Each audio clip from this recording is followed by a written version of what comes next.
Frederick Stanley McGriff. Fred, Crime Dog. Toronto, AL, 1986 to 1990. San Diego, NL, 1991 to 1993. Atlanta, NL, 1993 to 1997. Tampa Bay, AL, 1998 through 2001 and 2004. Chicago, NL, 2001, 2002. Los Angeles, NL, 2003.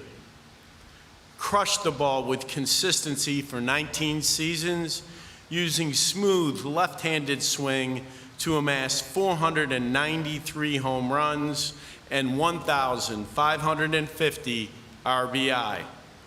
Hit 30 or more homers 10 times, the first to do so for 5 different teams. Finished among his league's top 5 in long balls and OPS in 7 straight seasons, 1988 to 1994, topping the AL in homers in 1989 and the NL in 1992. Delivered heroics as cleanup hitter for the 1995 World Series champion Braves and hit .303 in 50 career postseason games. 3-time Silver Slugger at first base and 5-time All-Star, earned 1994 All-Star Game MVP honors. Thank you, Commissioner.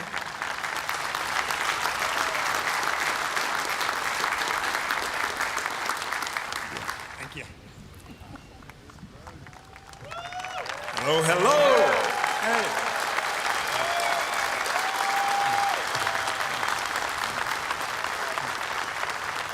What a beautiful day. You know, I'm just saying.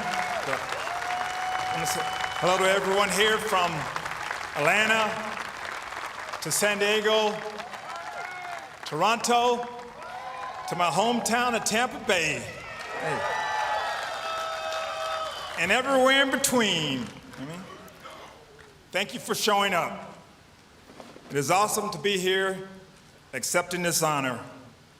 What a blessing from the man upstairs. Beautiful weather, you can't beat it. And I'm so grateful to be going into the Baseball Hall of Fame alongside a guy like Scott Rowland, who played the game the right way, a true professional. I want to thank the many living legends sitting behind me. I'm humbled and honored to be standing in front of you and now to be part of this fraternity alongside you. I mean, just some great individuals behind me. I want to thank Jane Forbes Clark and her staff, Josh, John, and Whitney, for all their work to get me ready for this special day, and the entire staff that works behind the scenes at the museum to make this place so special. I also like to thank the members of the Contemporary Baseball Era Players Committee who elected me. When your career is validated by former players and executives that saw you play, that's as good as it gets.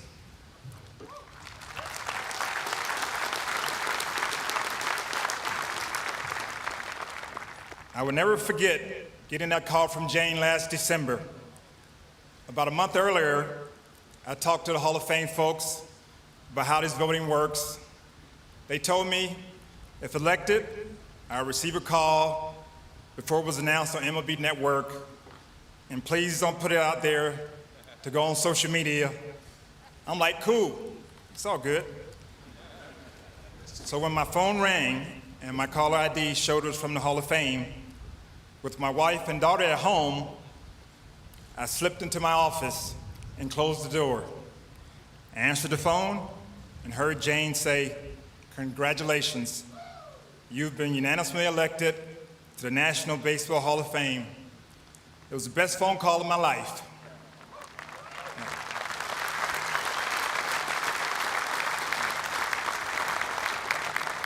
But now remember, they told me to be careful about getting it on social media. So I'm whispering to Jane, okay, thank you. You know? I went back into the living room where my wife and daughter were. I didn't tell them about the news. I played calm, like I knew nothing. I just told them, hey, they're going to announce who got into the Baseball Hall of Fame at 8 o'clock on MLB Network, so let's turn it on. Hey. Believe me, it was pure joy and happiness on my wife and daughter's face when it was announced that I was the next electee to the National Baseball Hall of Fame. Then they both looked at me and said, you knew. You know, but it was great. It's hard to put today's induction into perspective. This is baseball's biggest honor. This is like icing on a cake. You see, my goal was simply to make it to the big leagues, and I exceeded every expectation I could ever imagine, and then some. It is a great feeling getting recognized for your hard work. And now to have a plaque forever hanging in the National Baseball Hall of Fame, it's unbelievable. What is your dream? Since elementary school, mine had been to play in the major leagues. It's been a long journey with a lot of hard work put in, thousands of hours trying to get better. But like I tell everyone, a computer can't measure what's in someone's heart. And I always had heart. Growing up in Tampa, Florida, my Lincoln Gardens neighborhood, I couldn't help but love baseball. I was always around it. I lived less than a mile from the Cincinnati Reds complex in Al Lopez Field, where the Reds played spring training games and their minor league team, the Tampa Tarpons, played. The Reds were great back then. The Big Red Machine, Bench, Perez, Morgan, just awesome people, awesome team. It was wonderful, great time. And from time to time, me and my friends got tickets to the game. The best part about those games was if you returned a foul ball to the team, you got a Coke and a hot dog. Hey, we couldn't wait for a ball to go foul, and then the mad scramble began. You know? And because I lived about a mile from my Little League park, me and my buddies spent a lot of time playing ball there or at the Boys and Girls Club. We just picked teams and played. We all got along. It didn't matter where you're from. It was great just to get out and play.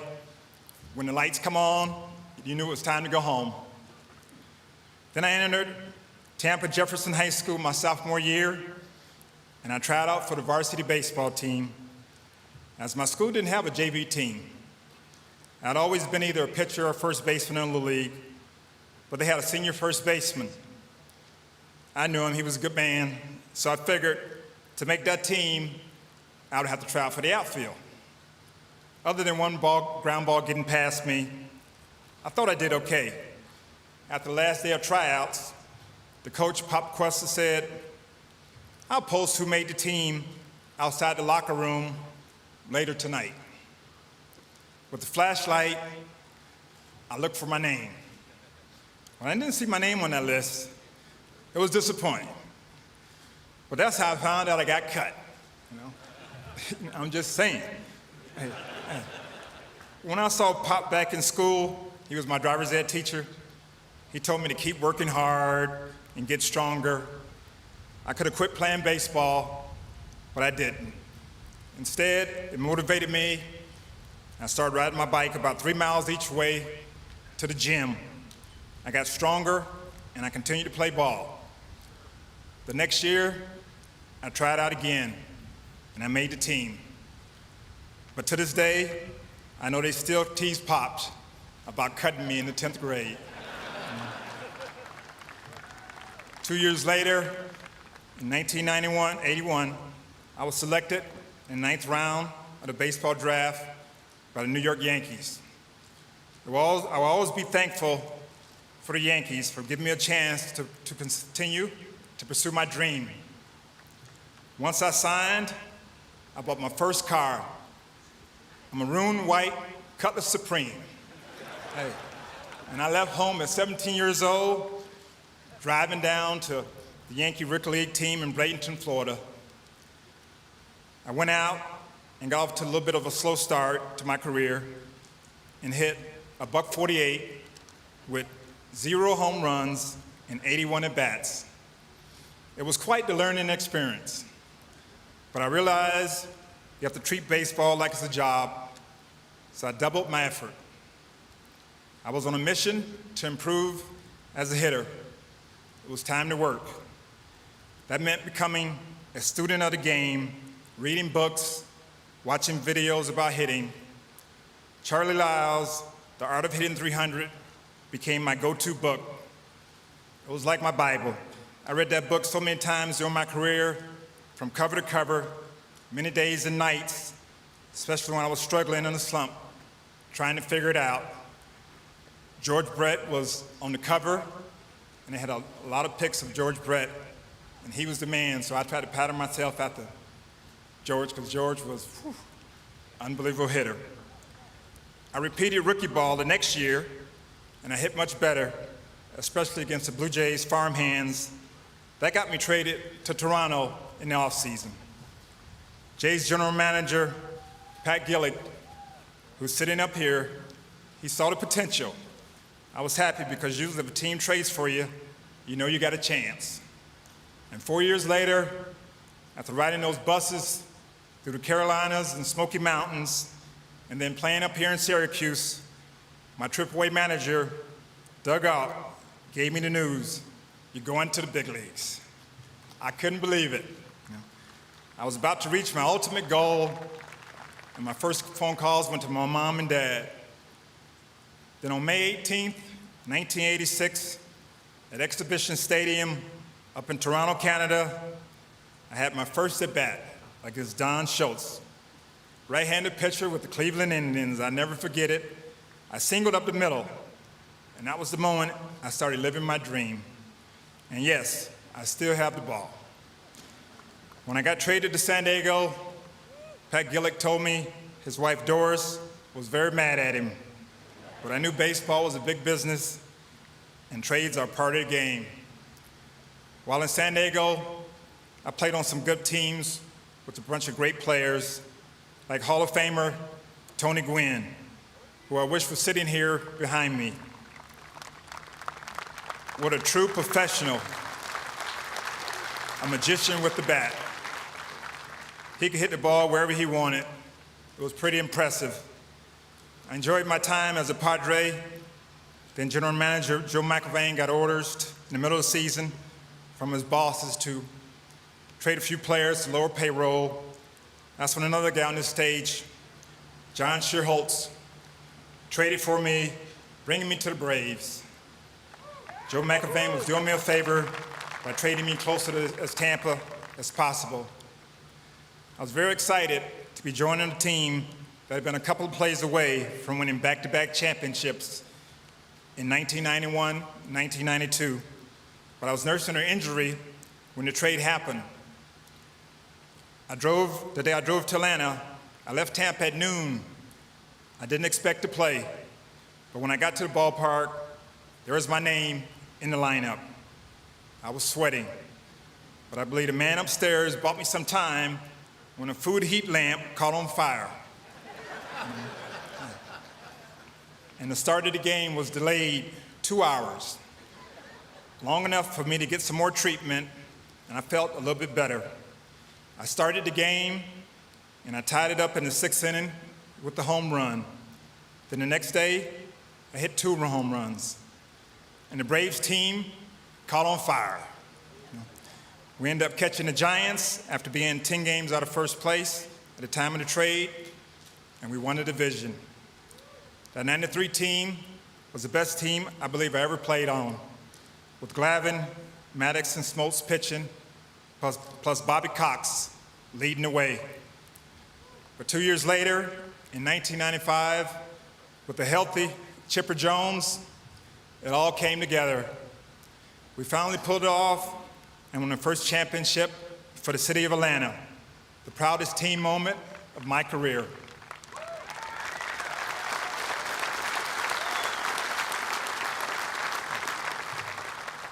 Then I got an opportunity to go home and play in front of family and friends when I joined the Tampa Bay Devil Rays to be part of their first season of big league baseball in the Tampa area.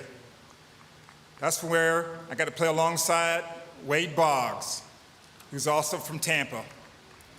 When I first met Wade about 20 years earlier, he helped me out tremendously. We had a nice little 2-hour conversation, and we talked hitting. And when I was in the minors, I looked for a lot of breaking balls, and I guessed and so forth. And Wade told me, Fred, look for that fastball on every pitch. And I did, and it worked. So to Wade, thank you. I was traded to Chicago and took a spin through Los Angeles before coming back home again to Tampa. I was blessed to play Major League Baseball for 19 seasons. What a journey, what a dream, playing in front of some great fans. I can't name everyone who's helped me, but I want to tell you about a few individuals that helped shape my journey along the way. During my time in the Yankees rookie ball, one person that kept me working was Ed Napoleon. He was a baseball lifer with over 40 years in the game as a manager, player, and coach. He said, son, I want you out here early at 8 a.m. every morning, and we're going to work. And he hit me ground ball after ground ball. We worked on all the plays the first baseman is involved in, and it became a part of my daily routine for the rest of my career.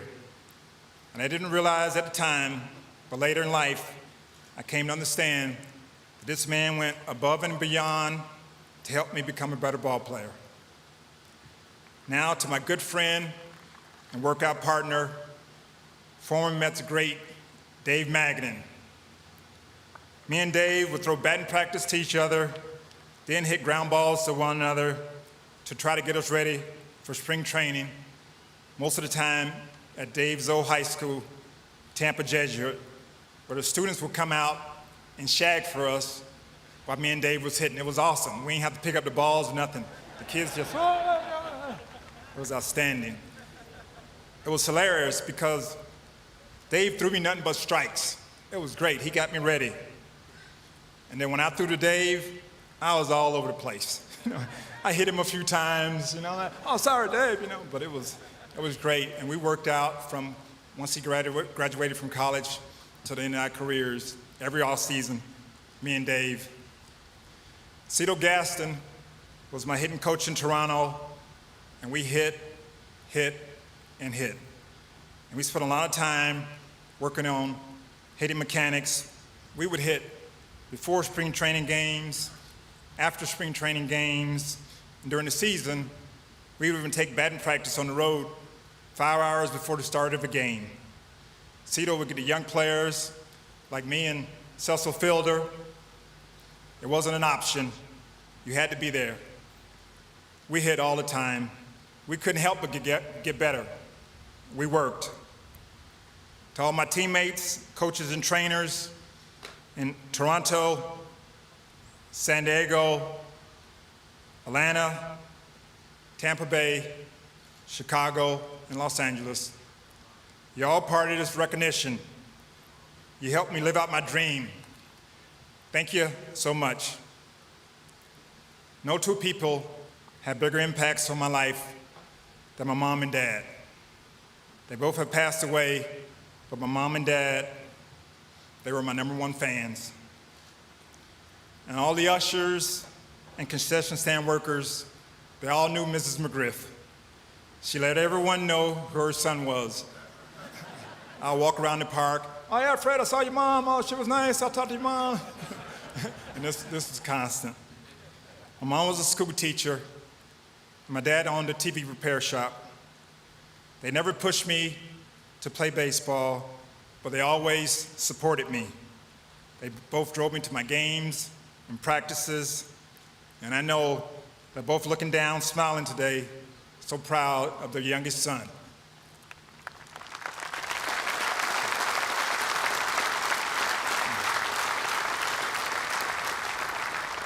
To my big brother and my sisters, Terry and Sandra, thanks for being great role models and showing me the way and always being there for me growing up.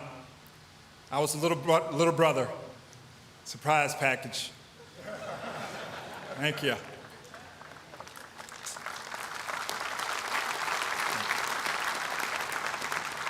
To my son and daughter, Eric and Erica, remember when you used to join me on the road trips?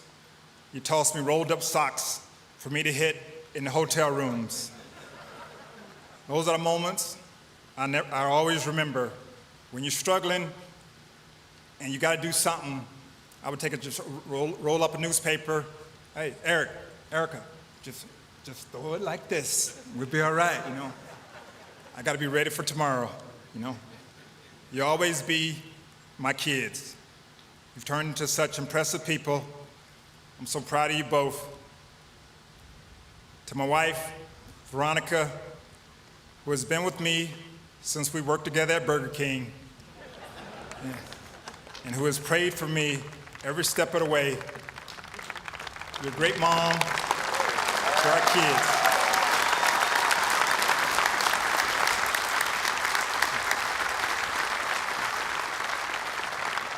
The way you raised them and traveled all over with them that allowed me to pursue my dream and focus on my game. More than anyone, this honor is yours too. I love you.